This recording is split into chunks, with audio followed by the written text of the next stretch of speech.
서울 둔촌 재건축 단지에서 사업비 7천억 원을 조달하기 위한 이 채권이 연 12% 금리로 발행됐습니다. 사업성이 좋았던 만큼 원래 금리는 4% 수준이었지만 이번 강원도 사태로 이자를 3배나 올려줘야 했습니다. 또 춘천시가 개발 중인 복명산업단지는 그동안 연 5.6% 이자로 채권을 발행해왔습니다. 춘천시가 지급 보증을 서면서 낮은 이자율을 적용받았었지만은 이 강원도 전체가 채권 시장의 불신을 받으면서 이자율이 13%로 2배 이상 올라갔습니다. 신용 등급이 좋지 않은 일부 건설사들의 회사채 금리는 지금 20%를 넘어섰습니다. 사업자금 100억 원을 빌리면 1년에 20억 원을 이자로 내야 한다는 얘기입니다. 강원도 사태로 그동안 기업의 자금 조달 창구였던 채권 시장이 이제 명동 사채 시장처럼 변해버렸습니다. 어제 전국 17개 시도단체장들은 급기야 지방정부가 지급 보증한 일체 채권에 대해서 어떤 경우에도 끝까지 책임지겠으니까 이거 믿고 좀 매입해달라는 성명을 발표했습니다. 이 사태를 불러일으킨 김진태 강원도지사는 어제 베트남에서 귀국했습니다. 2천억 원을 50조 원으로 맡게 된 이 사태에 대해서 어찌 생각하냐 이 질문에는 좀 미안하게 됐다라고 답했습니다. 네, 다음 주 화요일까지 매일 4분께 책 선물 드립니다. KBS 박종훈 경제전문기자가 새 책 자이언트 임팩트를 출간했는데 인플레이션과 금리, 전쟁, 에너지 이 4개의 축을 중심으로 세계 경제 지각 변동을 다룬 박종훈 기자의 새 책 자이언트 임팩트. 이 책 받고 싶은 분은 짧은 문자 50원, 긴 문자 100원이 드는 샵 9730으로 문자 보내주시기 바랍니다. 자, 홍사원의 경제쇼 출발하겠습니다. 유튜브 오늘도 함께 갑시다.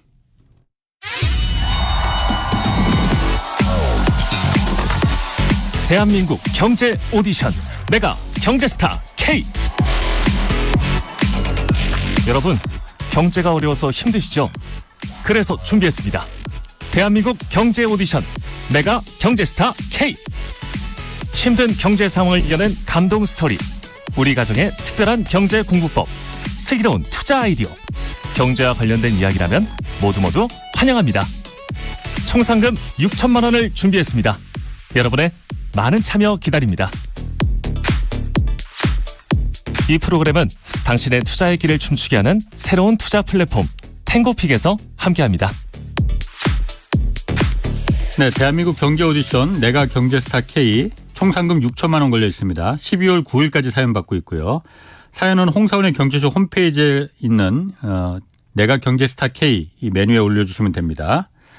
자, 요즘 그 예금 이자가 높다 보니까 주식에서 예금으로 갈아타는 분들 많습니다. 저축에도 꿀팁이 있다는데 영리하게 하는 이 저축하는 방법 뭔지 오늘 좀 자세히 알아보겠습니다. 김경필 머니 트레이너 나오셨습니다. 안녕하세요. 네, 반갑습니다. 그 머니 트레이너라고 하셨는데 네. 돈을 트레이닝한다는 얘기인가요? 표현이 좀 이상한데 뭔가요? 네, 그렇게 들릴 수도 있을 것 같네요. 그러니까 일단 근육을 불려주는 사람을 우리가 헬스 트레이너라고 하잖아요. 네. 그러니까 이제 저는 이제 일반적으로 그 공부하고 운동하고 저축의 공통점이 뭐냐면 네. 이게 뭔가 반복에 의해서 이 강화가 될 수밖에 없는 거거든요. 그러니까 트레이닝이 필요하다. 요즘 네. 젊은 세대 분들이 너무 사실은 경제 교육을 못 받아가지고 네.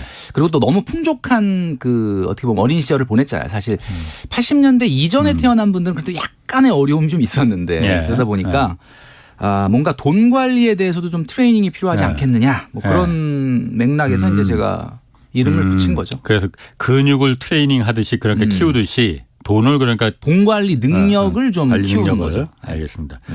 요즘 어쨌든 인플레이션 워낙 심하다 보니까 물가 상승률 워낙 심합니다. 네. 그러다 보니까 월급 빼고 다 올랐다 얘기하는데 네. 극도로 아끼는 게 최선의 방법일까요? 그럼 인플레이션 이거 시대 극복하려면은? 지금 상황에서는 저는 그렇다고 보는데 만약에 이제 아끼는 이야기를 자꾸 우리가 하면 굉장히 옹색해지는 거다.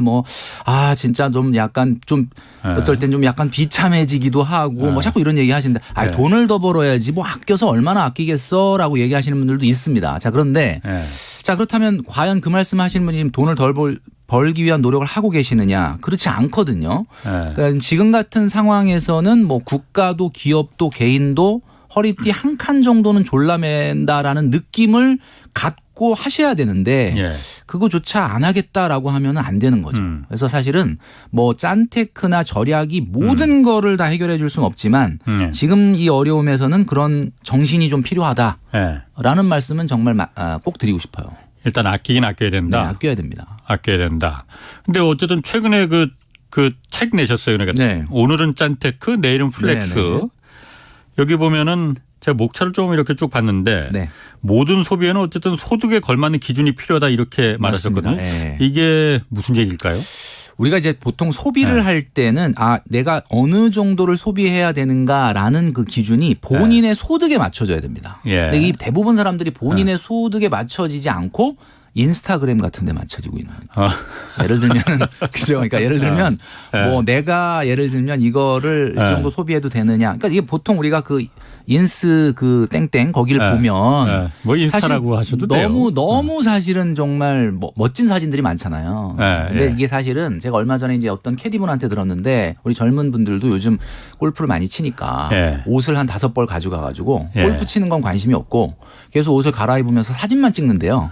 그래서 그냥 홀 그냥 스킵하고 넘어가고 막 바쁘다 그러면. 근데 왜 그러느냐 봤더니 그 사진을 찍어가지고 계속 인스타에 올리는 거야. 그럼 이제 그걸 보는 사람들은 야 얘는 맨날 골프 치러 가는구나. 그러니까 사실은 한 번 간 건데. 그러니까 우리가 인스타그램에 올라오는 그런 사진들을 보면 야 얘는 이게 진짜 일상인가 보다라고 하지만 그분도 굉장히 사실은 그거 연중 행사로 한 거거든요. 그런 거에 자꾸 이제 어떻게 보면 남이 어떤 걸 하는지에 대한 그 관심에서 자기도 모르는 소비 같은 게 유발되니까 그런 걸 좀 주의해야 되겠죠. 그럼 그게 제가 그 골프 안 쳐서 잘 모르는데 골프장 이렇게 홀 돌면서 골프 치면서 중간에 옷을 갈아입을 그러니까 벌판 아니에요? 그러니까 이게 사실은 그러니까 이제 뭐 중간에 뭐 그늘막이라든 뭐 화장실 같은 데 있으니까 화장실에서 갈아입는다고? 그리고 화장실도 갈아입고 그냥 시작하기 전에 그냥 잠깐만요 해가지고 뭐 저도 이제 캐디분한테 들었는데 그런 친구분들이 좀 많이 있다고 하더라고요. 뭐 그렇게까지 해서 그렇게 그걸 인스타그램에 올리고 싶을까? 글쎄요, 그런 것도 뭐 나름대로의 또 그게 취미인 분들도 있으니까. 그래요. 자, 그 KBS 국민 영수증이랑 프로그램 있었어요. 올해 초까지 했었죠. 방송.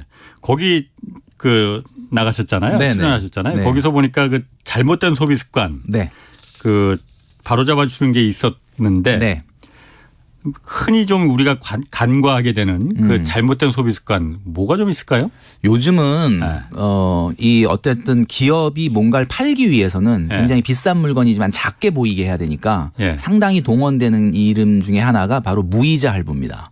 무이자 할부. 무이자 할부. 그러니까 이거 어차피 이자 내는 것도 아니고 나눠서 낼 수 있으니까. 그러니까 우리가 흔히 얘기했을 때 파는 사람은요.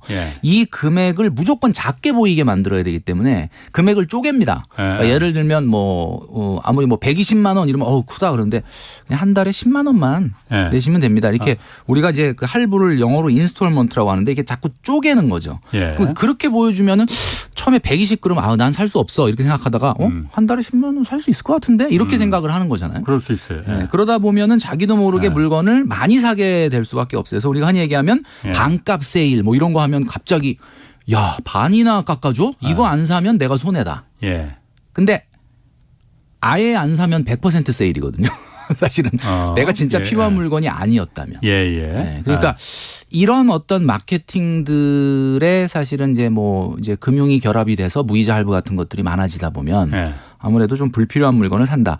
우리가 혹시 기자님도 당근 이렇게 중고거래 하시죠? 근데 이게 상당히 보면은 이 중고거래 우리가 이걸 하면 굉장히 좀 알뜰한 사람이다 이런 선입견이 있는데 이게 사실은 이 당근 온도가 올라가요. 그러니까 이제 뭐냐면 많이 사용을 하면은 당근 온도라는 게 올라가. 얼마나 이 당근을 잘 많이 이용했느냐. 막 당근 온도가 막 99도까지 가고 막 이러시는 분이 있는데 사실은 이거는 저는 이렇게 생각을 해요. 그러니까 중고 거래를 한다는 건 굉장히 좋은 거긴 한데 사실 그 중고 거래를 그렇게 많이 한다는 이유가 뭐냐? 그만큼 불필요한 물건을 많이 샀다는 겁니다. 내가 진짜 많이 필요하다 그러면은 왜 내다 팔겠어요, 그죠? 그러니까 비싼 물건을 새 거로 사서 나는 싸게 중고로 파니까 다른 사람들이 좋아요, 최고예요 이렇게 눌러주면 온도가 올라가는 거거든요. 그러니까 이런 것도 사실은 잘못된 소비 습관일 수도 있다. 어찌 보면 너무 과하면 그렇다는 얘기죠. 그래서 그리고 또 제가 마트 같은데 이렇게 가끔 가보면은 왜 10,000원짜리가 9,900원 뭐 이런 거 있잖아요. 네. 요즘은 잘 그 사람들이 요즘은 뭐 그렇게까지는 넘어가진 않는 것 넘어가진 같은데 않는데 뭐 넘어간다는 표현보다는 마트 얘기하시니까 장보러 좀 가시죠, 기자님도. 뭐 자주는 안 가고. 자주는 안 가고. 자주 가셔야지. 가셔서 보면 예. 요즘 이제 코로나가 끝나서 시식 코너 같은 걸 다시 하거든요. 예, 예. 시식이라는 거를 이때 해보면 좀 예. 배고플 때 가면 이게 맛있거든. 조금 먹으면. 예, 예. 근데 먹으면 한국 사람들이 또 정이 있어가지고 예. 야, 먹었는데 또 어떻게 안 사냐. 그래갖고 예. 또 사고 뭐 이렇게 하다 보면은 예. 원래 생각지도 않았던 거를 사게 되는 경우가 있거든요. 이게 이제 이것도 마케팅에서 보면은 한 발 들여놓기 효과라는 게 있습니다. 풀인도 도어라 그래서 예. 작은 어떤 것을 잘 들어주면 큰 것도 들어줄 수 있게 된다는 거거든요. 그러니까 예를 들면 처음부터 이 물건을 사세요 그러면 좀 부담스러운데 예. 요거 하나 한번 먹어보고 맛 평가를 좀 해달라. 그러면 이제 딱 먹어보면 오, 괜찮네. 그러면 예. 내가 이것까지 먹었는데 안 살 수 없으니까 원래 계획하지도 않았던 걸 사게 될 수도 있다라는 예. 거죠. 그런 의미에서 그리고 또 뭐 잘못된 소비 습관 그럼 이렇게 뭐 막을 수 있는 방법이라고 해야 되나? 그러니까 무조건 소비를 안 하는 게 뭐 다 그렇죠. 미덕은 아닌 것 소비를 같아요. 무조건 하지 말라는 게 아니라 불필요한 소비, 나중에 후회를 하게 되는 소비 이런 것들을 좀 어떻게 막을 거냐. 그래서 저는 이제 항상 뭐 방송에서도 한번 제가 이야기를 했었는데 예. 결제하시기 전에 예. 3번을 좀 생각하고 결제를 하자. 그래서 제가 이제 이름을 붙인 게 뭐냐면 결제 삼심제도라는 게 있습니다. 우리 사법제도에 보면 재판도 3번 하잖아요. 예. 그러니까 근데 뭐 사는 거 결제하는데 그렇게 뭐 복잡하게 3가지를 물어보고 심사를 그러게요. 통과해야 사냐 이렇게 생각하는데 너무 어렵진 않아요. 그러니까 일단은 첫 번째 심사가 뭐냐면 본인한테 물어보는 거야. 이제 클릭을 하기 전에 이거 사기 전에 진짜 필요한 거냐.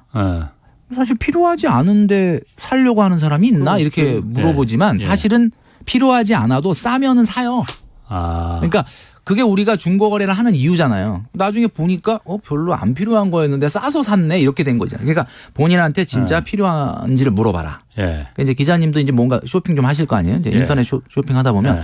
근데 이제 이 필요하다라는 게 어떤 기준이냐면 있으면 좋은 게 필요한 게 아닙니다. 없으면 안 되는 거. 없으면 안 되는 거. 그게 필요한 거. 예. 자, 그럼 1심을 만약에 통과했다. 예. 그러면 일단 결제에 한 발짝 다가간 거죠. 예. 이제 2심은 뭐냐면 예. 한 번 더 물어보라는 거예요, 본인한테. 예. 혹시 이거는 필요한 거긴 한데 예산은 있느냐. 그러니까 내가 지금 네, 예산이 소득에 예. 지금 룸이 있느냐. 예. 그래서 조금 없을 거. 요번 달은 좀 그러면 사실은 지금 결제하면 안 되는 거예요. 사실은.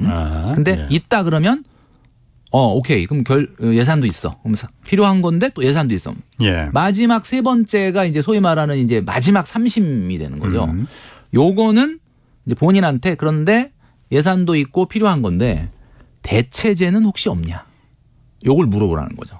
대체제? 그러니까 내가 갖고 있는 것 중에 그렇죠. 이걸로 혹시 내가 이미, 대체할 수 있는 게 뭐가 있는지 이미 갖고 있는 것 중에 이미 갖고 있는 것 중에 예. 그렇다 보면은 뭐 있을 수도 있거든요. 예. 그러니까 예. 이것까지 만약에 다 통과가 됐다 그러면은 예. 결제 버튼을 누르셔도 이거는 절대로 나쁜 영수증이 될 가능성은 없습니다. 그렇게 절대 3심을 속으로 거치면은 네. 뭐 싼 거 말고 비싼 거 살 때는 그렇게 비싼 거 살 때는 제가 봤을 때는 1심, 2심까지는 본인이 하고 3심은 배우자가 대법원 판결이라고 생각하고 물어보면 제일 좋을 것 같아. 그러면 이게 왜냐하면 나만 생각하면 거기에 이제 그 너무 편향돼 있기 때문에 그러면 이제 배우자까지 오케이 하면은 이제 그건 굉장히 좋은 비싼 물건이라도 좋은 영수증이 될 수가 있겠죠. 대부분 물건은 그럼 3심을 통과를 못할 것 같은데요. 그러면 그러면 대부분의 물건 사실은 안 사도 되는 물건을 사는 거예요 지금. 그래요. 그러면은 김 선생님은 네. 3심을 많이 통과를 합니까 그러면은? 그러니까 저는 기본적으로 이게 모든 사람들이 다 예. 우리가 흔히 이제 손실 보는 거에 대한 어떤 약간 극도의 그 로스 어버전이라고 그래서 이렇게 손실 보는 걸 싫어하잖아요. 예. 저는 약간 소비에 대한 그게 있어요. 그래서 뭔가를 쓸지를 잘 못해요. 그러니까 제가 이제 내가 뭐 간식 좋아하세요? 주전부리 좋아하세요? 난 주전부리 사 먹은 적이 없는데 근데 가만히 생각해 보면 근데 간식 있으면 잘 먹어요. 그 얘기는 간식을 싫어한 게 아니라 간식을 사는 거를 싫어하는 거지. 그러니까 뭔가 이렇게 돈을 쓰는 거에 대해서 별로 저는 이렇게 좋아하지 않으니까 그냥 뭐 안 쓸 수 있으면 안 쓰고 넘어가자. 약간 이런. 자, 그러면 이해가 되실지 모르겠는데 약간 그렇습니다. 3심을 거친다. 뭐 살 때. 그 사회 초년생들 네. 기준으로 그 어느 정도 좀 그렇게 아껴서 저축을 하라. 저축이 일단 가장 기본이다 이렇게 네. 얘기를 하셨더라고요. 사실은 이제 뭐 투자가 한창이던 작년 네. 재작년에도 일단 기본은 좀 저축을 해야 된다라는 네. 이야기를 했었는데 네. 이게 왜 그러냐면 이제 많은 분들이 자꾸 저축이라고 하는 부분에 대해서 저축하면 좀 약간 비효율적이다, 비생산적이다. 네. 그러니까 지금은 좀 금리가 높지만 그렇지. 작년 재작년만 해도 뭐 주식도 엄청나게 오르고 뭐 아파트도 엄청나게 오르니까 그렇게 이제 얘기하시는 분들이 많았는데 이 시드머니 말 그대로 이 종잣돈이라는 것 자체가 굉장히 사실은 중요한데 예. 요즘 직장인들이 사실 돈을 많이 못 모아요. 그러니까 직장 생활을 한 6년 7년 했는데도 1억도 없어요. 예. 급여가 그렇게 적은 것도 아닌데. 예. 그게 왜 그런가 생각을 해봤더니 저는 이제 90년대 후반에 결혼을 했는데 90년대는 대부분 결혼이라는 목표가 있었습니다. 예. 그러니까 직장 잡으면 결혼해야 되는데 돈이 없네. 그러니까 뭐 자동으로 그냥 목표가 머릿속에 세팅이 되는 거죠. 근데 요즘 젊은이들은 뭐 20대 중반에 만약에 사회에 나온다. 결혼에 대한 목표가 없지 않습니까? 뭐 할지 안 할지도 모르겠고. 그러니까 일단 그 목표가 없고 예. 결혼을 한다면 당연히 그 다음 목표는 내 집 마련을 해야 되겠구나. 예. 그럼 내 집 마련에는 뭐 예나 지금이나 돈이 많이 들어가니까 당연히 돈을 모아야 되겠다는 목표가 있는데 요즘 분들은 집값을 보니까 뭐 최근에 떨어지긴 하지만 야 이게 뭐 넘사벽이다. 그러니까 결혼에 대한 목표, 내 집 마련에 대한 목표가 사라지니까 예. 돈 모으기를 안 하는 거죠. 예. 그래서 제가 일단 초반에는 일단은 최소한 1억 정도는 좀 모아야 된다. 이제 이런 이야기를 제가 했거든요. 그러니까 제가 어떤 비유를 했냐면 비행기 타고 비행기가 뭐 LA까지 뭐 인천공항에서 날아간다고 뭐 거의 10,000km 이상을 날아가야 되는데 예. 비행이 원활하려면 일단 상공 한 11km 상공까지 올라가야 그다음부터 저항 없이 비행을 할 수가 있잖아요. 예. 가장 중요한 건 일단 상공 11km까지는 올라가야 돼요. 올라가야 그다음에 저항 없이 뭔가 이렇게 날아갈 수 있는데 이 상공 11km까지 올라가는 게 바로 시드머니 모으는 거예요. 근데 상공 11km까지 올라가는 거 직장인이 한 1억 정도 시드머니를 모으는 일이 예. 그냥 선택의 문제냐. 예. 그러니까 뭐 비행기가 이륙할 때 그냥 뭐 상공 11km까지 올라가면 좋고 안 올라가면 말고 이 문제가 아니거든요. 그거는 반드시 이륙하고 5분 안에 거기까지 가야 되는 거거든요. 예. 필수적인 요소다. 그래서 그 부분에 대한 거를 제가 강조하느라고 1억 얘기를 굉장히 많이 했더니 그럼 1억 아니면 안 되냐, 뭐 7, 8천은 안 되냐, 뭐 이런 얘기를 많이 하시는데 그러니까 그건 제가 상징적으로 이제 말씀을 드린 거고 뭐 5천이든 6천이든 7천이든 뭐 목돈은 나름대로 의미가 있는 거죠. 1억 그럼 왜 1억이에요 그러면은? 그러니까 이제 저는 이렇게 생각을 했어요. 1억이 사실 그렇게 작은 돈은 아니에요. 그렇죠. 굉장히 작은 돈은 아니죠. 상징적인 게 이제 1억이라고 하는 것이 주는 1억이라고 하면 일단 예. 독립을 하려고 해도 예. 일단 1억은 있어야 크게 전세자금 대출이나 큰 월세를 안 내고 어느 정도는 독립을 할 수가 있습니다. 그러니까 일단 1억이 그런 의미가 있고 그다음에 이제 결혼하시려는 분들이 많지는 않지만 요즘은 결혼한다 그래도 아무리 적어도 1억은 모아야 뭐 상대 배우자하고 합쳐서 뭔가 시작을 할 수가 있겠죠. 그러니까 이 종잣돈의 가장 기본이 독립이나 결혼. 그다음에 요즘 직장인들 중에 투잡하는 분들 많은데 내가 하면서 뭔가 좀 이걸 사업화하고 싶다. 이런 분들이 있거든요. 사업을 하려고 그래도 1억은 있어야 돼요. 그리고 이제 가장 중요한 게 이제 최근에는 청약이 좀 인기가 없긴 하지만 청약을 하려고 그래도 일단 1억은 있어야 됩니다. 그래서 이제 여러 가지의 물론 집값이 워낙 좀 문턱이 높으니까 그렇지만 일단 첫 번째 단계인 1억이라고 하는 시드머니를 모으는 것부터 시작을 해라. 이게 첫 번째 허들이라고 생각을 해라. 저는 이렇게 이제 트레이닝을 하는 편이에요. 그래서 1억이다. 그럼 1억 만들고 사실 1억 만들고 쉽지 않죠. 이거는 젊은 사람뿐만이 아니고 저 같은 나이 든 이제 사람들도 쉽지 않은 일인데. 기자님은 이제 뭐 사실 이제 뭐 사회 초년생의 나이보다 훨씬 이제 사회생활 오래 하셨으니까 이게 뭐 급여가 높다 그래서 목돈을 만들기가 유리한 게 아니고 오히려 반대예요. 뭐 젊은이들한테 물어보면 나는 뭐 200~300만 원밖에 못 받아갖고 지금 뭐 속된 표현으로 먹고 죽을 돈도 없는데 내가 저축을 어떻게 하느냐 뭐 이런 이야기를 하는데 사실 200, 300을 받는 직장인이라면은 마음 먹으면 한 150, 200 하는 사람도 있거든요. 근데 그 사람이 대리 달고 과장 달고 차장 달아서 월급이 500, 600, 700 정도 되면 200만 원 하는 사람이 있느냐?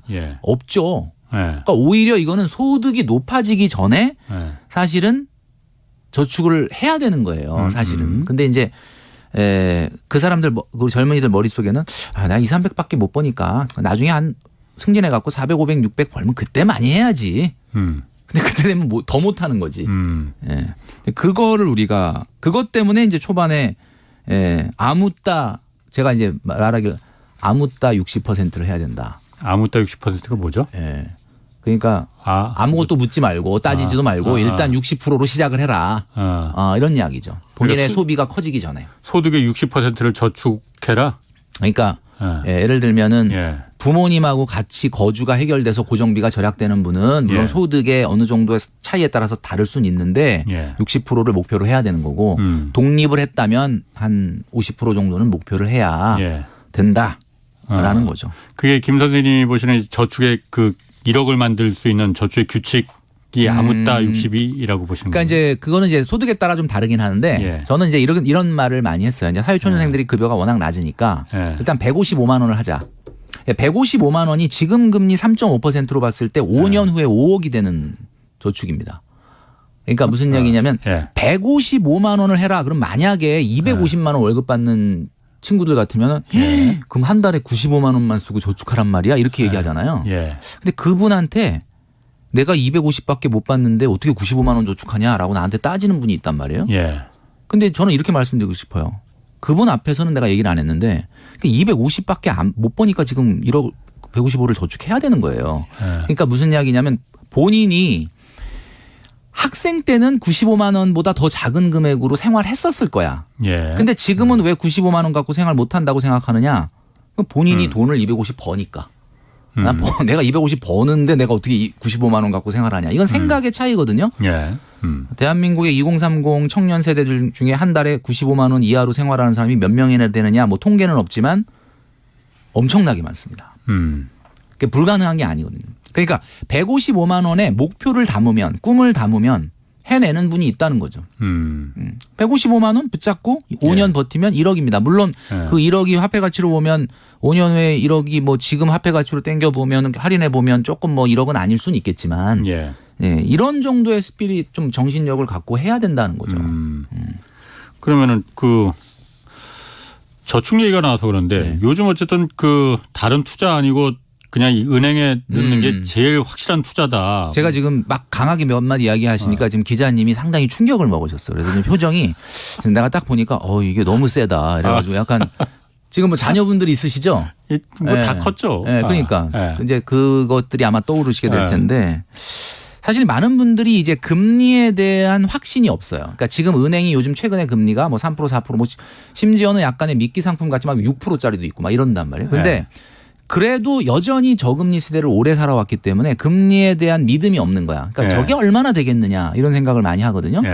근데 사실 이제 경제 전문가 입장에서 말씀드린다면 우리가 항상 생각하는 건 명목금리가 아니라 실질금리를 봐야 되는데 실질금리라는 건 사실 명목금리에서 기대 인플레이션을 뺀 게 실질금리입니다. 그래서 물가상승률을 그렇죠. 물가상승률을 뺀 거. 근데 사실 작년에는 말이죠. 금리가 워낙 낮았는데 기대 인플레이션이 컸기 때문에 오히려 실질 금리는 마이너스였단 말이에요.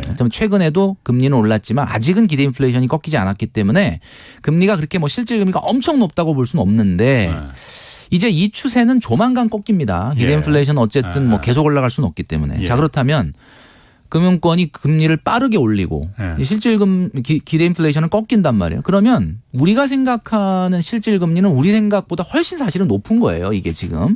내가 지금 은행 가서 4% 5% 따박따박 받는 이자가 계산해 보면 4% 5%가 그렇게 큰 것 같지 않지만 어디선간 누군가는 4% 5% 마이너스로 이자를 내고 있고 손실을 보고 있기 때문에 상대 가치로 보면 여러분 아시겠지만 경제는 상대 가치의 게임이기 때문에 결국은 어디선가 누군가는 4-5% 마이너스를 기록하는데 나는 4%를 따박따박 받는다. 난 10% 버는 겁니다. 그렇기 때문에 이거는 지금 같은 이런 상황에서는 다른 생각하지 말고 빨리 실탄을 모아라.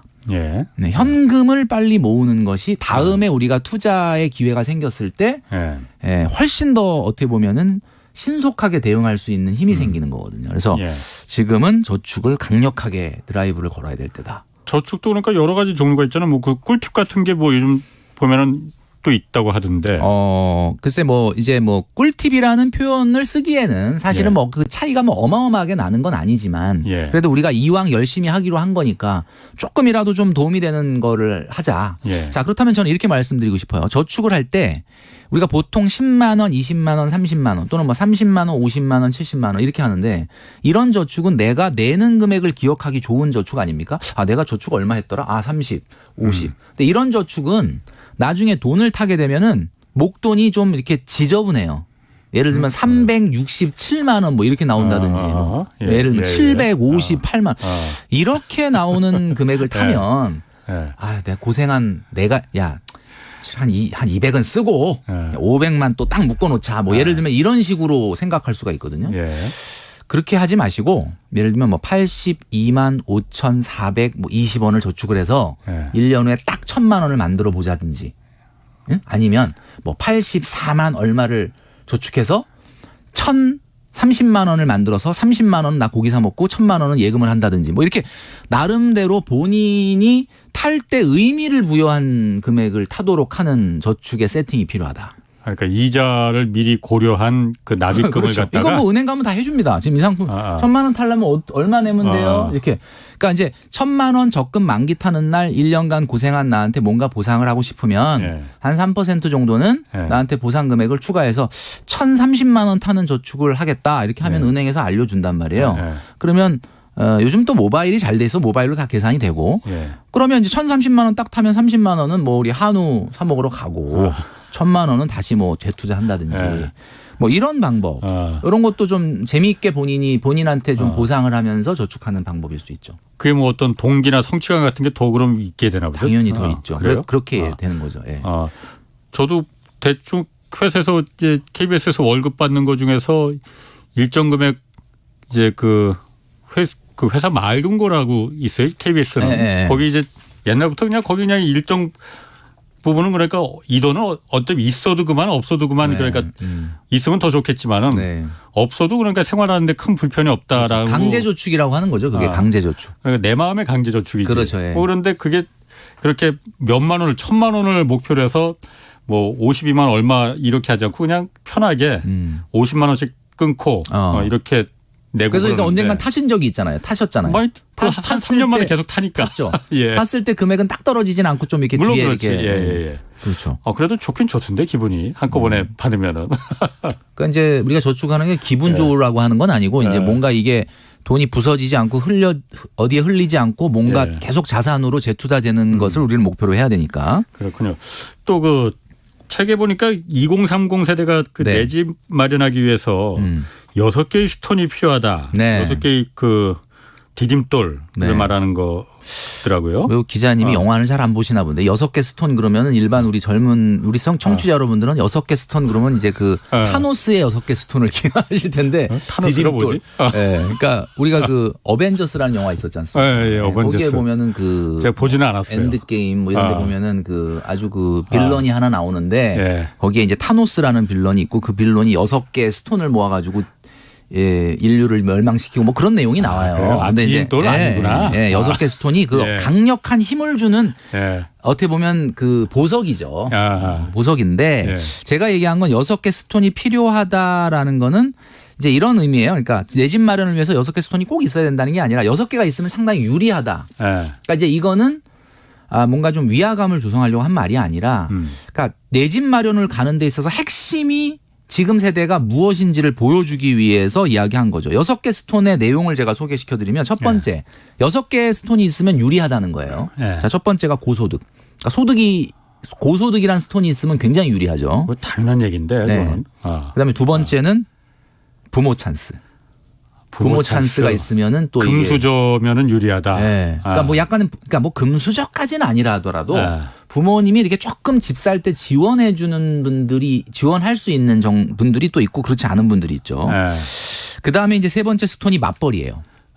예. 자, 여기까지 들으면은 야, 나는 하나도 해당되는 게 없네. 뭐 이렇게 생각하실 수 있는데 요거는 어떻게 보면은 조건일 수 있어요. 근데 나머지 세 개는 이제 내가 좀 만들어갈 수 있는 스톤인데 네 번째 스톤이 이제 열정이라는 스톤입니다. 열정. 예. 제가 사람들을 만나보면 그 뭔가 재테크에 대해서 네. 내 집 마련에 대해서 이 열정, 그러니까 소득의 높고 낮음과 관계없이 열정이 있는 사람이 있어요. 그러니까 내가 뭔가 이걸 좀 어떻게 좀 잘할까요? 이러는 분이 있고 그냥 아예 열정이 없는 분이 있거든요. 그러니까 이거는 굉장한 차이가 납니다. 그래서 열정이 있으면 5번째 스톤은 자동으로 그냥 패키지로 따라오는 거야. 그게 뭐냐면 행운. 열정이 있는 사람한테 행운이 생깁니다. 예를 들면 다른 분들은 그렇게 청약을 넣어도 안 되는데 어쩌다 한번 넣었는데 그냥 청약이 되던데 이런 사람은 거의 없고요. 예. 원래 열정이 있는 사람한테 행운이 생깁니다. 그리고 이렇게 열정이 있는 사람은 일단 돈을 열심히 모아요. 그래서 6번째 스톤이 저축률이거든요. 높은 저축률. 그래서 이 여기 보면은 6개 스톤 중에 3개인 고소득 부모 찬스 맞벌이는 좀 약간 이거는 조건에 관련된 스톤인 거고 열정과 행운과 높은 저축률이라는 스톤은 사실은 요거는 본인이 이제 만들어 가는 건데 예. 제가 사람을 많이 만나면서 관찰을 해보니까 열정이 있으면 부모 찬스도 없던 부모 찬스도 생겨요.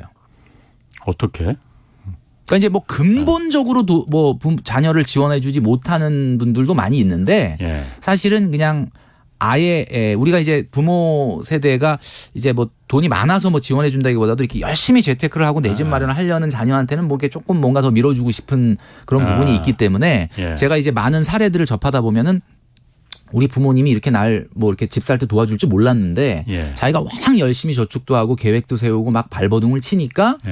부모님이 야, 큰 돈은 아닌데 요 정도 내가 조금 뭐 도와줄 수 있을 것 같다든지 뭐 안 되면 최소한 뭐 빌려줄 수 있을 거라든지 예. 이런 어떤 의외의 부모 찬스가 나오더라. 뭐 이런 내용들이 있더라고요. 그래서 뭐 전부 다 뭐 고소득이나 맞벌이나 뭐 부모 찬스가 모두 다 열정만 갖고 되는 건 아니지만 그래도 열정이 있는 사람한테 뭔가 새로운 방법이 열리는 게 재테크의 세계입니다. 절대로 가만히 있는데 그냥 내 입에 감이 떨어지는 게 재테크가 아니거든요. 뭐 물론 그건 재테크뿐만이 아니고 모든 일이 다 그렇겠지만. 모든 일이 다 그렇죠. 그리고 또 그럼 재테크 열정이 있다 하더라도 네.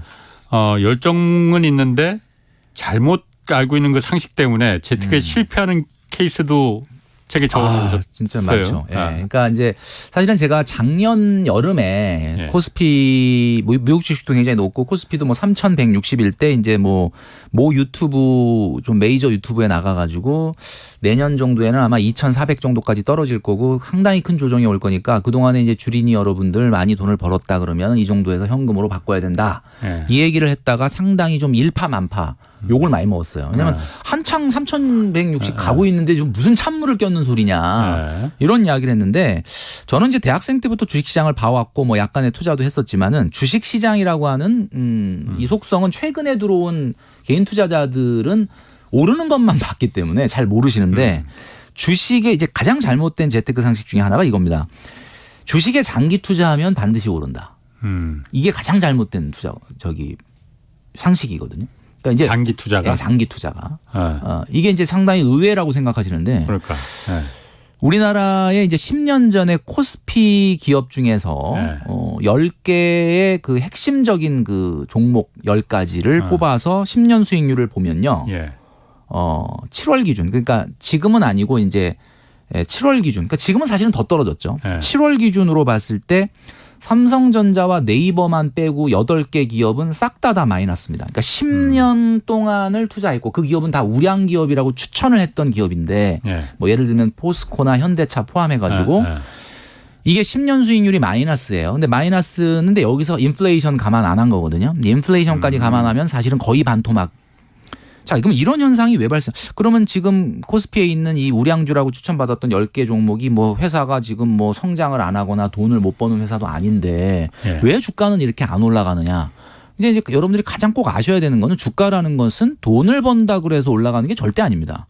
그러니까 무슨 이야기냐면 성장이라는 의미는 돈을 벌고 수익이 나는 데 있는 게 아니라 시장에서 그 주식을 바라보는 기대치보다 더 성과를 내야 주가가 올라가거든요. 그렇죠. S전자나 뭐 이런 기업, 삼성전자 같은 경우는 최근에 이제 주가가 조금 약간 정체기에 있는데 그 전에는 사실 왜 이렇게 많이 올랐느냐? 그럼 그거는 우리가 기대하는 거 이상의 성적을 보여주고 했기 때문에 오른 거고요. 이제는 사실 조금 주가가 약간 옛날보다 쉽지가 않다라는 이유가 너무 시장의 기대감이 커졌다라는 거거든요. 예. 이제 앞으로는 말이죠. 그 기업이 얼마의 돈을 버느냐보다는 그 기업의 이 투자자들이 얼마나 기대를 거느냐. 그 기대감에 의해서 주가를 밀어 올려야 됩니다. 뭐 예를 들면 미국의 빅테크 기업들처럼 뭐 테슬라나 애플처럼. 그런데 우리나라 기업들 같은 경우는 그런 것들이 좀 부족하다라는 거죠. 그래서 그리고 경기에 상관없이 좋은 종목은 반드시 상승한다. 이런 것도 사실은 보면 국내 주식을 비추어 봤을 때는 전혀 맞지 않는 얘기다. 그리고 또 하나가 이제 시장이 자꾸 우리가 이 경제방송 프로그램이나 이런 데서 얘기하는 거 보면은 전문가분들이 나오셔서 공부가 부족해서 투자를 실패하는 경우가 많으니까 공부를 좀 해야 된다 이런 이야기를 하는데 저는 이거 정말 반대거든요. 우리 주린이 여러분들이 막 주식 책 보고 경제 공부하잖아요. 근데 공부가 부족해서 투자를 실패한다라는 생각이 있으면 그러면 정말 공부 많이 하는 분들의 수익률이 좋아야 되거든요. 근데 그분들은 투자에 다 실패할 뿐만 아니라 대체적으로. 그러니까 이거는 내가 주식에 대해서 시장에 대해서 경제 흐름에 대해서 공부를 많이 하잖아요. 그러면 내가 왜 주식에서 돈을 잃었는지를 분석은 잘 할 수 있어요. 근데 앞으로를 예측하는 데는 그게 전혀 도움이 안 됩니다. 제가 단연코 말씀드리는데. 그래서 중요한 거는 우리 이제 주식 투자를 안 할 수는 없으니까 굳이 얘기하자면 저는 이번 이제 글로벌 그 뭐 금융 위기까지는 아니지만 이런 경기에 요즘 뭐 굉장히 큰 변동이 있는데 이제 금리 인상으로 그 전부터 무슨 얘기를 했냐면 종목을 공부하지 마라. 그러니까 종목이나 뭐 어떤 정보가 있고 뭐 어떤 뭐 업황이 어떻고 이거는요 주식 시장에서는 물론 뭐 전혀 고려하지 않을 건 아니지만 가장 중요한 건 그거보다는 지금 내가 투자를 할 때냐 안 해야 될 때냐 하는 이 안전자산의 돈의 비중을 높여야 되는지 위험자산의 비중을 높여야 되는지에 대한 전략적 자산 배분이 먼저 되고 그게 완전히 전략이 쓴 상태에서 종목을 봐야 되는데 대부분 투자자들인 개인들은 그런 거 없이 그냥 뭐 야 이거 좋은 소식 정보가 있대 뭐 이게 괜찮대 이런 걸로 왔다 갔다 하니까 절대 주식시장에서 승리하지 못하는 겁니다. 그래서 이런 상식들을 뭐 제가 그렇게 하면 오히려 공부를 해야 되는 거잖아요. 그러니까 우리가 이제 흔히 얘기할 때 이제 공부라는 것이 뭐 시장에 흘러다니는 정보나 이 종목의 업황이나 막 이런 것들에 너무 사실은 많은 시간을 쓴다는 거죠. 그러니까 그거보다는 오히려 이제 공부를 하자면 경기의 흐름이라는 건 책 보고 공부할 수 있는 게 아니잖아요. 그러니까 뭐 어떤 법칙이 있는 것도 아니고 그렇기 때문에 사실은 뭐 우리가 요즘은 뭐 비자발적으로 경제 지표를 다 전 국민이 지금 뭐 보고 있는데 이제 그 전부터 뭐 보통 한 7, 8가지 정도 경제 지표가 움직이는 거에 대해서 보면서 이게 어떤 신호고 어떤 움직임일 것이냐, 경기가 어디로 가느냐 이런 거에 대한 조금 통찰이 더 필요하지. 막 개인 어떤 정보라든지 그 종목에 대한 공시라든지 업황이라든지 이런 것들은 사실은 좀 두 번째 문제다. 그래요? 아니, 되게 우리나라 그 주식 투자 이렇게 하는 분들 보면은 대부분은 아닐지 몰라도 상당히 많은 분들이 자기가 투자하는 그 종목이 뭐 만드는 회사인지도 잘 모르는 사람 많습니다. 그냥 누가 야 저거 좋대 하니까는 그래 하고선 이제 따라 들어가는 거죠. 그런데 뭐 재무제표나 공시를 뒤져보는 건 둘째치고 그게 뭐 하는 회사인지도 모르는 회사 실제로 그런 분들 많이 있거든요. 그런 부분은 좀 문제가 있는 거 아닌가요? 그런 투자는? 문제가 있다고 보면 그럴 수 있는데 오히려 사실은 이런 거죠. 그러니까 나무를 볼 거냐 숲을 볼 거냐의 문제인데 사실은 너무 많은 분들이 나무만 쳐다보고 있으니까 나무도 보고 숲도 봐야 되긴 하는데 숲을 보는 그러니까 예를 들면 지금과 같은 이제 그 어떻게 보면 금리 인상이나 이런 긴축으로 인해서 시장이 경색되는 이런 분위기는 사실은 작년에 다 예고됐던 거거든요. 그러니까 저는 뭐 사실은 테이퍼링 얘기 나오기 전부터 이건 뭐 어차피 오래 갈 수 있는 건 아니고 언젠가는 그 반대로 바람 방향이 바뀔 건데 조금 안전하게 미리 여름부터 예고를 했던 거예요. 그러니까 겨울부터 방향은 당연히 바뀌겠지만 그때 가서 방향의 태도를 못 바꿀 것 같으니 여름부터 방송에 나가서 주식 그만해라. 특히 주식 초보인 개미들 같은 경우는 조심해라. 이런 이야기를 했던 거거든요. 그러니까 그건 먼저 숲을 보는 거죠.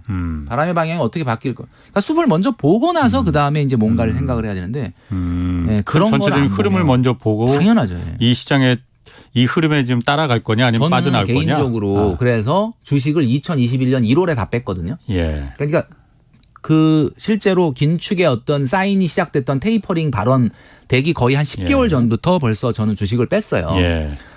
그러니까 이 엄청난 조정의 국면에서 사실은 저는 조금 마음 편하게 지낼 수 있었죠. 그리고 또 한 가지 아까 처음에 말씀하신 이 장기 투자하면은 그 별로 좋지 않다는 거. 장기 투자하면 장기가 상한다는 얘기도 뭐 있긴 그렇죠. 합니다만은 그러면은 단기 투자 막 이렇게 그렇죠. 넣었다 뺐다 팔았다 뭐 샀다 그거는 이렇게 해야 되는 개인에 거예요? 따라서 다 생각이 다른데 개인들은요 절대 장기 투자하기 어렵습니다. 왜냐하면 네. 주식시장이라는 거는 주식시장의 역사라는 것은 끝없이 패닉의 상태가 반복이 되거든요. 물론 뭐 굉장히 높게 올라가는 경우도 있지만 예. 그럼 개인 투자자 같은 경우는 이 장기 투자를 했을 때 이와 같은 어떻게 보면 주가의 엄청난 하락을 과연 이겨낼 수 있느냐. 예.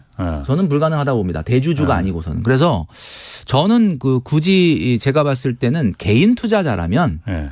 기관도 아니고 외국인도 아니잖아요. 정보도 부족하고 솔직한 얘기로 자금도 부족하고 예. 인정을 해야 됩니다. 정말 우리는 뭐 어떻게 보면 그런 외국인이나 기관하고 대항하기는 어려운 그런 핸디캡을 갖고 있는데 그렇다면 우리는 지금이 해야 될 때인지 안 할 때면 과감하게 안 해야 될 때인지를 알아야 되는데 예. 계속 주식시장에서 어려운 상황에서도 그 시장을 이기겠다고 한다는 것 자체가 예. 사실은 저는 잘못됐다. 그래서 저는 그냥 이렇게 생각해요. 뭐 저는 뭐 단기 투자를 하라 그래서 뭐 데이 트레이딩을 하라는 건 아니고 예. 저는 그냥 메뚜기를 뜁니다.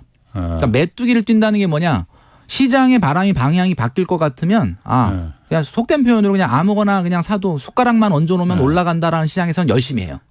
근데 내가 그 열심히 한다는 게 A를 안 사고 B를 샀으면 더 좋았을 텐데 이런 거는 뭐 모르겠어. 내가 공부가 부족해도 뭐 조금 차이는 날 수 있지만 예.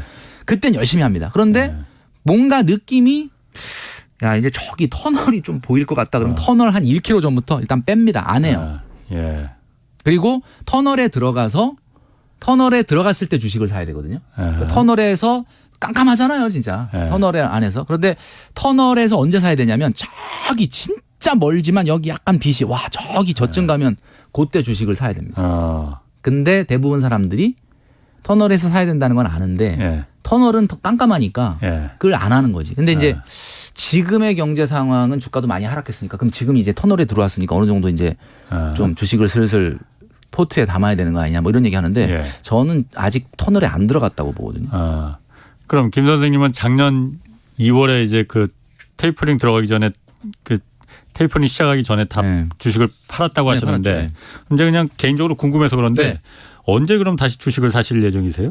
그러니까 그 사실은 터널의 그렇죠. 그러니까 빛이. 그래서 이제 사실 거의 1년을 지금 1년 넘게 네.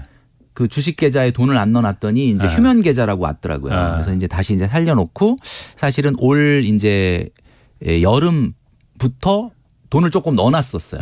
그랬는데 매수는 안 하고 있고요. 그건 조금 지켜보고 이제 아직은 그 터널 끝에 빛이 네, 아직은 안 그렇게까지 보이는 내가 거군요. 막 지금 뭐 미국의 경기 그래. 연준의 어떤 상황이라 보고 어떻게 바람이 방향이 바뀔 거냐라는 걸 지금부터 신경 쓸 정도는 아니라고 보기 때문에 그냥 지금은 그냥 신경 안 쓰고 있고 제가 봤을 때는 그냥 제 예상은 아무래도 이제 우리나라는 미국만보다는 경기 둔화가 좀 빨리 올 거라고 보고 있기 때문에 아마 우리나라 한국은행 같은 경우는 뭐 그냥 이건 그냥 제 내피셜인데 내년 1분기가 넘어가면은 더 이상 금리 올리기는 좀 부담스러울 가능성이 있다고 저는 판단하고 있거든요. 그래서 내년 아마 한 상반기 지나면 좀 어느 정도 그 결심을 해야 될 시기가 좀 오지 않겠는가 이렇게 생각을 하고 있죠. 아까 뭐 말씀하신 그 주식 공부를 종목 공부를 하지 말고 경제 전반적인 그 흐름을 그래, 맞아요. 공부하라. 그 얘기는 제가 절대 그 100% 공감이 네네. 됩니다. 그게 사실 매스미디어에서 떠들고 얘기해 주는 거를 따라가면 되는 거 아니냐 그런데 사실 그렇지 않습니다. 이게 매스미디어에서 얘기하는 거가 좀 도움은 되긴 하는데 그거랑은 조금 다르기 때문에 여러분이 그걸 좀 공부하시는 게 필요할 것 같아요. 사실 그래서 저희 그 홍사원의 경제쇼도 추구하는 방향이 그거거든요. 어떤 개별 이 방송 듣는다고 해서 부자가 된다는 건 가능하지도 않은 얘기죠. 그건 뭐 그걸 저희가 또 추구하지도 않고 다만 경제가 어떻게 돌아가느냐, 경제가 그 뒤에 숨은 이면에 어떤 게 있느냐라는 걸 그 전문가 출연하는 이 전문가들을 통해서 네. 그 인사이트를 받고 맞아요. 거기서 이제 어떤 투자의 팁을 부자가 될 수 있는 돈을 벌 수 있는 팁을 얻을 수 있다면 맞아요. 그건 이제 이 듣는 분들이 이제 판단하실 일이고. 그러니까 우리 기자님 같은 경우 지금 말씀 잘 해주셨는데 부자가 이 방송을 듣는다고 부자가 된다라는 건 아닐 수 있죠. 근데 문제는 이 방송을 잘 들으면은 가난해지지 않게끔 될 수는 있습니다. 그러니까 이제 사실 자본주의에서 오랜 기간 재테크나 돈을 운영하다 보면 일단 돈을 정말 많은 사람들이 잃을 때 내가 안 잃으면 그게 부자가 되는 거예요. 예. 그래서 이제 그게 굉장히 중요한 거죠. 그렇군요. 그 6가지 중에 3가지 말씀하셨는데 또 그 나머지 3가지는 뭔가요? 어떤 거 세 가지? 아까 그러니까 그 재테크 잘못 알고 있는 재테크 상식 6가지라고 하셨었잖아요. 예, 6가지 상식. 예. 뭐 예를 들면은 이제 뭐 그거는 이제 뭐 그런 거죠. 뭐 보험에 관련된 것도 있고. 예. 그러니까 뭐 우리가 흔히 얘기했을 때 보험을 우리가 방송 같은 거 보면은 보험이 뭐 예를 들면 막 100세 막 요즘 어떤 건 110세 뭐 보장 뭐 이런 거 얘기하고 그다음에 안 오르는 보험료가 더 좋다 막 이런 얘기하고 막 그러잖아요. 예. 지금 내고 막 20년만 내면 그 이상 더 안 올라가고. 이런 것도 이제 조금 잘못된 상식이라고 보는 게 이제 보험회사 입장에서 보험료를 받을 때 계속 올라가는 보험료를 받을 거냐 아니면 그냥 지금 보험료를 받고 나중에 안 받을 거냐 지금 좀 비싸게 받고 나중에 안 받을 거냐 이게 수학적으로 똑같은 거거든요. 그러니까 보험회사 입장에서는 똑같은 현재 화폐 가치 기준으로 똑같은 금액을 받는 거예요. 예. 그러니까 고객도 사실은 똑같은 돈을 내는 거죠. 근데 그냥 무조건 나중에 오르는 보험료는 나쁜 거다라는 식으로 얘기를 하잖아요. 그거 그렇지 않습니다. 그리고 우리가 흔히 얘기할 때 지금 30세 40세인 분들한테 100세까지는 보장받아야 된다. 100세 시대니까. 예. 그래서 지금 만약에 암 진단 보험금이 한 5천만 원이 있는데 예. 100세에 5천만 원이면 지금 500만 원, 300만 원도 안 합니다. 300만 원이 뭐야? 100만 원도 안 할 수도 있거든요. 그러니까 이건 무슨 의미냐면은 그 100세까지 보장받는 게 중요한 게 아니고 그 보험금의 가치가 유지되는 게 중요한 거기 때문에 예. 좀 엄밀히 말하면 예. 30세 직장인이 60세 전에 암에 걸릴 확률이 높냐 60세 이후에 암에 걸릴 확률이 높냐 당연히 60세 당연히 이후에 그렇지. 예. 걸릴 확률이 높죠. 그렇지만 60세 이후에 암에 걸리면 경제적 충격이 없어요. 왜냐하면 어차피 노후 생활은 생활비는 나오고 있고. 예. 근데 30세에서 60세 사이에 확률은 낮지만 암 진단을 받으면 경제 활동이 중단되잖아요. 그렇지. 그러니까 사실은 진짜 크지. 필요한 거는 확률이 낮아도 30세에서 60세 사이에 보장이 필요한 예. 거예요. 그러니까 자꾸 뭐 무슨 뭐 90세 100세 보장 저는 이건 잘못된 생각이라고 보고요. 뭐 요런 어떻게 보면 그러니까 우리가 너무나 당연한 상식이라고 생각했던 거지만 아닌 것들이 사실은 꽤 있습니다. 예. 그렇군요. 그 재테크 그 필승 전략 뭐 시간이 이제 거의 다 됐는데 네네. 재테크 하는데 그 필승 전략 김 선생님만의 그 노하우 뭐 이런 게 있다면은 어떤 게 좀 있을지.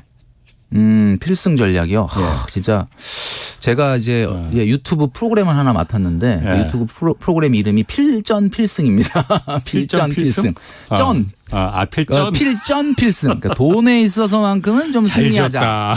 이렇게 해서 김용필의 필전 필승인데 또 뭐 필승 전략 얘기하시니까 상당히 좀 그쵸. 뭐 우리가 아까 제가 이제 언뜻 얘기했던 거가 맞는 것 같아요. 그러니까 어떤 우리가 파도를 만나서 그 파도를 잘 타가지고 올라가는 거 굉장히 중요할 수 있죠. 근데 문제는 파도가 높으면 언젠가 그 파도가 부서지거든요. 예. 그렇기 때문에 가장 중요한 것은 뭐 우리가 뭐 워렌 버핏의 이야기를 많이 좀 우리가 이야기하지만 가장 중요한 건 돈을 잃지 않는 게 중요합니다.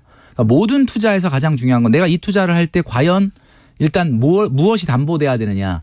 돈을 버는 거에 너무 그냥 매몰돼 가지고 잊어버릴 수가 있는 게 돈을 잃지 않는 투자. 일단은 굉장히 그것이 먼저 돼야 된다라는 거죠. 그래서 이제 아마 앞으로 글로벌 경제 상황이라고 하는 것은 앞으로 끊임없이 계속해서 이런 위기들이 반복될 가능성이 높기 때문에 이런 위기 상황에 내 자산이 손상이 안 가는 쪽으로 내 자산을 지킬 수 있는 그게 우선 목표가 돼야지 자산을 너무 증식하겠다라는 쪽에 욕심을 너무 갖다 보면은 어떻게 보면은 정말 오랜 기간 노력했던 내 자산이 자산을 잃어버릴 수도 있는 그런 상황이 생길 수 있다라는 거죠. 그래서 저는 그래서 저축이 기본이 돼야 된다라고 제가 말씀드리는 이유가 저축은 그런 것들을 잘 이렇게 중화해 주는 기능이 있습니다. 그러니까 뭐 주식 투자도 하고 뭐 때로는 뭐 암호화폐도 하고 다 좋은데 오로지 그런 위험 자산만 해서는 절대 부자가 될 수가 없다. 어떤 사람도 적금은 해야 됩니다. 뭐 아무리 투자의 시대라 하더라도 적금하면서 투자를 생각을 해라. 저는 이렇게 말씀드리고 일단 밥은 먹어야 돼요. 뭐 우리가 뭐 라면도 먹고 그렇죠. 다른 것도 먹는데 밥을 먹어야 됩니다. 기본적으로 수성이 중요하다. 그렇죠. 공격도 중요하지만은 일단 내 자산을 지키는 그 수성이 먼저 기본이 돼야 된다. 그렇죠. 그게 좋은 얘기입니다. 네. 자, 좋은 얘기 잘 들었습니다. 네. 지금까지 김경률 머니 트레이너와 함께했습니다. 고맙습니다. 네, 감사합니다. 내일은 경제쇼 플러스 대신 대한민국 경제 오디션 내가 경제스타 K 방송됩니다. 월 장원으로 어떤 사연이 뽑힐지 또 상금 50만 원 주인공은 누구일지 내일 유튜브 11시에 업로드됩니다. 지금까지 홍사원의 경제쇼였습니다.